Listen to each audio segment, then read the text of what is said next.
I do with Maricela. Perfect ceremony, love will grow. I do with Maricela. Hello everyone, welcome to this week's episode, number 3. Today's episode is what to do when family affects your wedding. Very touchy subject. Oh, absolutely. I am Maricela, wedding officiant and certified relationship coach. I am the celebratory storyteller that brings your wedding to life. Hello, I'm Henry. I'm Maricela's right hand to make sure everything goes smooth and effortlessly. Absolutely. We need that all the time. So on today's episode, we're going to talk about the issues that can come up during wedding planning, what to do about them, and how you can either solve them or help mitigate them to ensure that you have a wedding day as peaceful as you deserve. You can't control all your relatives, but you can control how the conflict shows up on wedding day. So the main problem, weddings have a special way of bringing up a lot of emotions in families. When those families have conflicts, whatever conflicts those may be, they seem to be amplified during wedding planning and particularly on wedding day. You can't always solve all the problems, but you can do things to help mitigate those problems come wedding day by either knowing how to manage them or hiring people that can help you manage those problems. Because let's face it, unfortunately, not all parties will sometimes be in agreement with the wedding. No. Unfortunately. And that can make a really tough situation for the couple. Absolutely. Because you assume, or we all assume, that people that show up, your guests that show up for you on wedding day, are the people who are happy for you. They're there to support you. Right. And that's not always the case, and that's not always what we see. No. A lot of the times, guests do show up to weddings and to ceremonies. They are not on board. They don't like at all what is happening, and if it were up to them, they'd shut the whole thing down. Yeah. Which begs the question, why are you even there? Yeah. Why, if you're an unsupportive guest, why would you show up? But that's a personal choice that you have. But we're here to guide you through what you can and can do during ceremony. So one of the biggest mistakes that we see are people who have issues in families and they ignore the issue altogether, hoping that it will just go away and hoping that it won't show up on wedding day. And that is the last thing that you want to do. You want to address the elephant of the room because the reality is that it exists. It exists and it'll definitely show. And it will show up. We've seen it over and over. In most cases, when we show up, even if we don't know the dynamics of the family, the different sides, it's very evident. We can tell. Like you can tell the tension in the room. You can see the divide. The divide, yes, absolutely. And it comes up, and you can see the divide in different areas of wedding day and throughout ceremonies, but you can definitely see it and you can tell. So when we have our pre-wedding meeting with couples, that is one of the things that we do ask. Are there any difficult family dynamics that you have within your family that we should be aware of so that we know how to navigate and mitigate? And so we're not accidentally sitting your aunt that can't stand your uncle next to each other and asking them to walk down the aisle together without knowing that they hate each other, right? We want to avoid those kinds of things. So the more that we know, the more that we can help. This is when it's the most evident. When one of them goes first with their vows. Okay. I've seen it to where once they're done with their vows, everybody's clapping for them, right? Then the next person goes and silence when they're done. There's silence afterwards. Yes. I've been in many situations in the background where I see this happening, I hear it, then I'm the one who starts clapping for the other side. Right. And then eventually they'll feel forced. obligated to also clap in.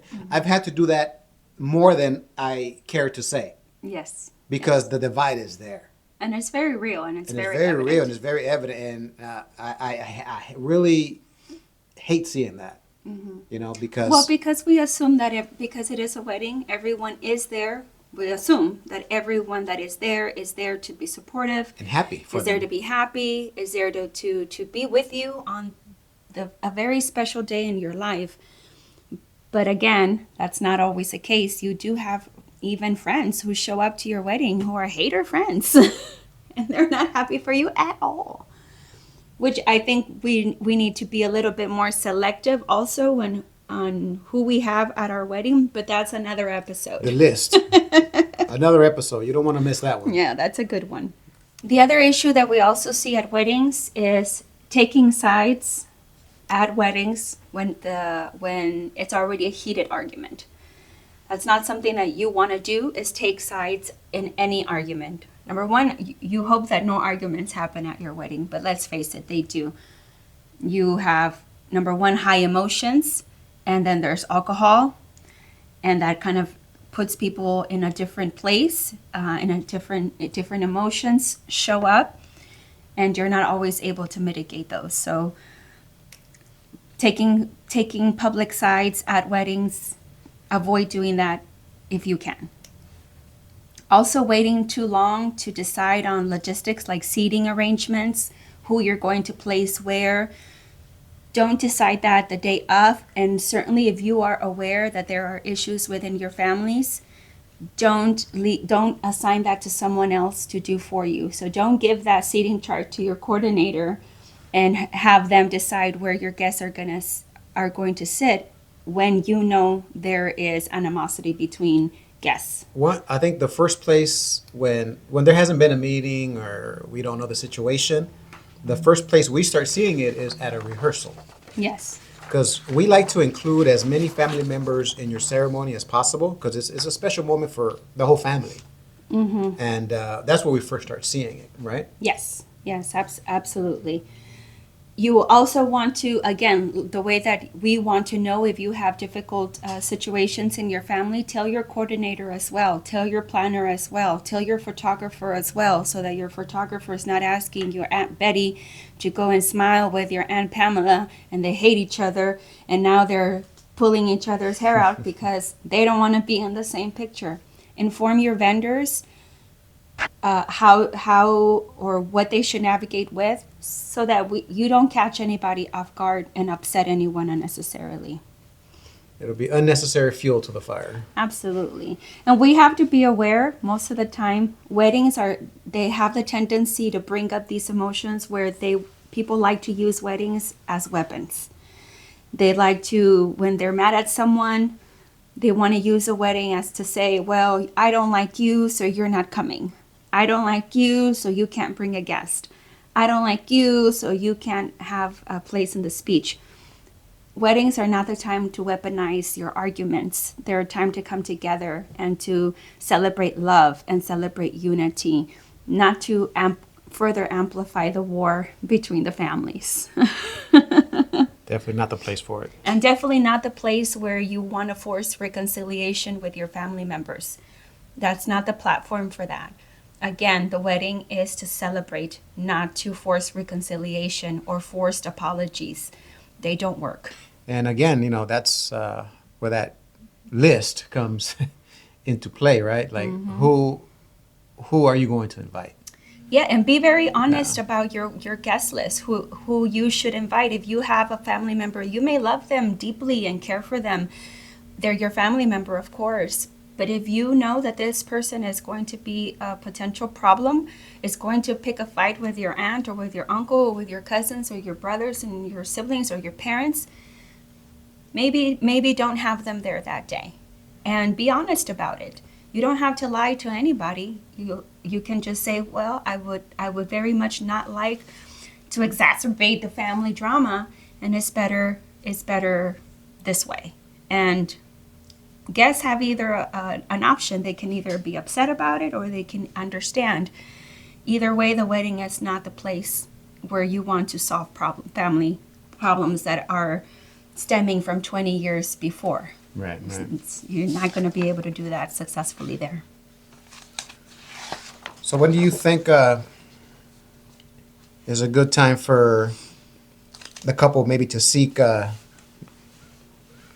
some professional help? regarding Immediately. these issues with family. Immediately. Huh? If you know that you're going to have some problems, but you know that you have to invite certain members of your family, right, to appease mom, to appease dad, to appease your in-laws, you're going to have to bring some people together. Ultimately, the behavior of people is a responsibility of those people. It is not our responsibility as a couple or even as vendors to dictate that. But their behavior is their responsibility, and it is important for us to set boundaries early on with those folks, especially if you know you're going to have them there for whatever reason. You can't exclude them. If they have to be present, then you want to set boundaries. And if you're going to have a hard time doing that, please seek help. There's a lot of resources for premarital counseling where we offer that as well. We can help guide you on how to deal with these types of issues so that you can have a beautiful wedding day and not have your wedding video full of people arguing and fighting. Because nobody likes that. Nobody wants that. Nobody wants that. Also, too, when you're deciding on the boundaries for your ceremony, right? Who can do what, who cannot do what, who shouldn't say this, who shouldn't say that. For instance, if you're going to have guest speeches, tell your family members that they cannot bring up family drama in those speeches. You would think that's an obvious one, right? You would think so. Set those boundaries. And when you set those boundaries, it's very important for you to establish a we. You speak in we terms. We would not want you to bring up past grievances. We don't want you to bring up what happened last summer at the lake with Uncle Bob. We. It's not an I, it's a we. This is your wedding. You are walking down the aisle together. And wedding planning is a together thing. It's not just a bride thing. It's not a groom thing. It's a together responsibility, and it's a together event. So you can't say things like, we don't want to have any kids at our wedding because my fiance doesn't want that. Don't say that. Right. If you've made the decision, you've made the decision together. And you've made the decision together, then the language should reflect that togetherness. We chose not to have any children at our wedding because we would like to focus on the love. We want to give parents a day off. Whatever the reason is, use that together language to establish your boundaries. Because please remember, if you don't command respect, others won't give it to you. And that includes your family and your friends. It's amazing, huh? How the changing of one word can make a difference. Absolutely. From I to we. Mm-hmm. Absolutely. Yeah. Well, let's talk about, couples counseling for a little bit here. Okay. I think many couples could benefit greatly from that. Absolutely. To avoid a lot of heartache and problems that arise in the future because they're never discussed. And a these lot are of the simple wedding things. day issues that come up too, that they probably don't anticipate. You can mitigate those also. But it is surprising how many people do enter wedding day, wedding planning, engagements, all that, without having some really key conversations about the future, right? Sometimes what we get so what are busy. some of those subjects? Money, children, religion, sex, in-laws. Those are the things that people fight about the most. And how your beliefs are in raising your children, future Right, children, the future right? children that you're going to have. If you're blending families, that's a big one. Yeah. And we don't always know how to navigate those things. No one gives us a manual for any of it, right? We're just doing the best that we can. We go along making arrangements as best as we can, but no one has a real blueprint on how to do that. So it is beneficial to seek help and to seek some guidance on how you can do that until you get, the wheels in motion and you are figuring it out as you go. Because imagine guys, you're getting married with someone, and then after the fact, you realize that, maybe this person wants to have the children be a certain religion, which you had no idea about, you know, or a certain way they wanted to raise the kids and you totally disagree. All of that does come out eventually. And you don't want it There's to many come out subjects like until that. you're in it. Right. You know, you don't want to be arguing about where you're going to raise your children when your children are already here. Those things should have been discussed prior. How are you going to deal with money? Who's going to handle the money? Who's going to pay the bills? How are you going to divide the responsibilities of the house, of the finances? Who's going to do what? Lots of times people get so caught up in life and in wedding planning too that they forget to have these other very important conversations. And we see it over and over again when we meet these couples and we're in coaching with them, that they went through the whole thing and they really did forget some key elements. Do you think without having these discussions before you get married, it would change certain couples' decision to even get married? Absolutely. Right. I think that if a lot of the times that we see couples, if they had premarital counseling or coaching beforehand, I'm almost certain a lot of them wouldn't have made the decision to marry each other. And that's big. And that is big, right? Because that's huge. Generally speaking, when you marry someone, you're envisioning a future. You're envisioning the rest of life, right? So you want to really do this one time. That's ideal. That's the goal, right? The reality of life is that it doesn't always happen like that, because life happens, because we choose wrong. For many, there's death, there's illness, there's a lot of things that happen in the lives of humans that we can't always control. But what you can control is getting to know someone properly and thoroughly. And when you're planning your life with someone, you want to know that you are on the same page with someone. I think one of the mistakes about that is that most of us assume we're on the same page. Yes, because We we're assume in love. we assume we have the same and we're beliefs. happy and we're gonna get married and you gave me this ring and that's all you need, right? Right. Wrong. Not quite. No, not at all. Not quite. These- So yes, have those conversations. These are conversations that need to happen well in advance of a marriage. And also to say the reality is that those conversations are awkward conversations and they're uncomfortable conversations and they're very raw conversations, but that needs to happen.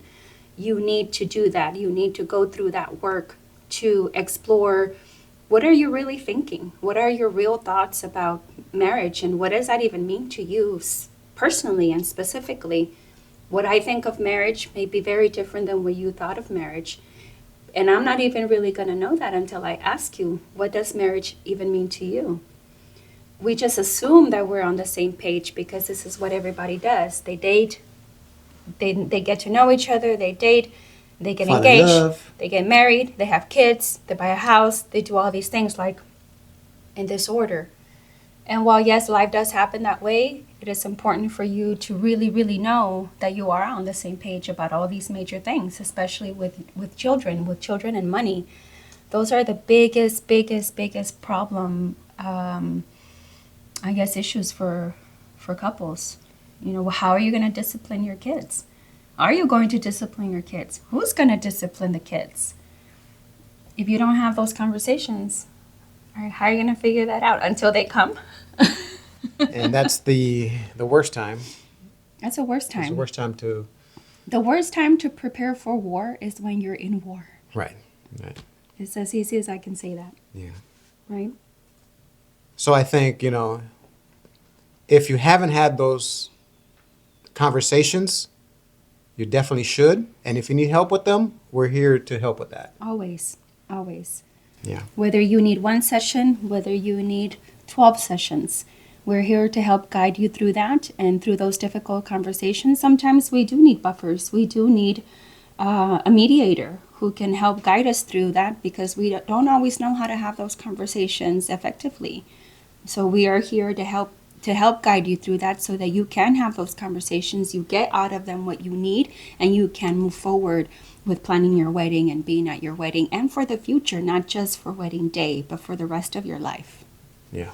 Right? Because ultimately, that's what we're planning. We're planning the rest of your life, not just up to ceremony day. Okay, so we're at the rapid fire segment now. Best wedding advice in one sentence as it pertains to this topic. Seek help. Essentially, you want to design the day around your relationship, around the values of your relationship. That's what you really, really wanna focus on. You don't want to focus on the grievances that you want fixed. You want to focus on the love, not on the issues. Okay. Biggest wedding mistake couples make. Letting those unresolved conflicts with family dictate how their wedding day is going to go. Right? They're too busy dodging the bullets that the ceremony isn't flowing the way that they envision because they're too busy trying to either patch things up or dodging those bullets from family members. Or simply ignoring them, right? Or simply ignoring them. Yeah. They're not. Ignoring them isn't going to make them go away. I wish that they did, but they do not. One thing every couple should spend money on. Again, a coordinator, especially for these types of situations. You want a wedding coordinator who is going to help you navigate your family to how and where they should be. So if you tell your wedding coordinator, I have these family problems of this, and that. Your coordinator is prepared to navigate those waters without flaring up any emotions. What do you say to the couples that feel that, to keep that inside because that's family problems? They don't want to put their problems out there. They should put their problems out there because that would be avoiding the problem, and you can't fix the problem by avoiding the problem, right? We should be aware that the problem is going to be there. It's going to show up. And the more information you can give and you can provide, I know why you say that, because people often are embarrassed about the family problems that they have. Don't be embarrassed about it. Families are not perfect. Situations happen. You're not the one instigating it, but you are now the one who has to navigate around it. So don't be embarrassed to tell your wedding officiants or your coordinator or your other vendors that you have these problems. That is the best way that what you can do to ensure that a big fight doesn't break out. To better manage it. Or the police doesn't show up. And lastly, one thing couples should skip. Trying to make everybody happy and not focusing on what they truly want because they want to appease everybody else. While you will have guests at your wedding, this wedding is still yours. And this wedding should reflect your wishes.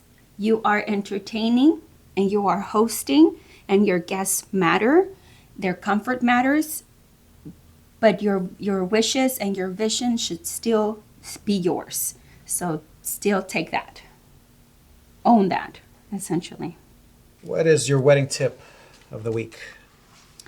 If you know that you're going to have certain problematic guests, maybe have a conversation with them before wedding day about what your expectations are, about what you would not want to see on wedding day from that guest. So if your Aunt Pam is the problem, call Aunt Pam before and tell her, we've invited you to the wedding. I understand that you have a problem with Aunt Betty, but please, during ceremony, try to keep it civil. Don't go over there and create a problem. You want to let them know that you are aware that there is a problem. We don't want to avoid the problem, but they do need to know that you're aware of it and you're asking them to take responsibility and accountability for their own behavior. And if they cannot do that, then Aunt Betty or Aunt Pamela should not come. Absolutely. So today's biggest takeaway is, while you can't erase family history, you can set the boundaries and assign the authority and plans for contingencies so that your wedding reflects your relationship.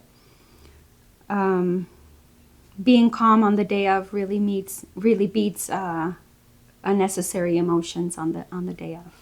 So if this episode helped, please subscribe and share with someone planning a wedding. We're here to help. You can send us your tough family wedding scenarios, and we'll try to tackle them on a future episode. From our hearts to yours. Thanks for listening, and stay kind. I am Maricela. I am Henry. Love is everything. Start the day.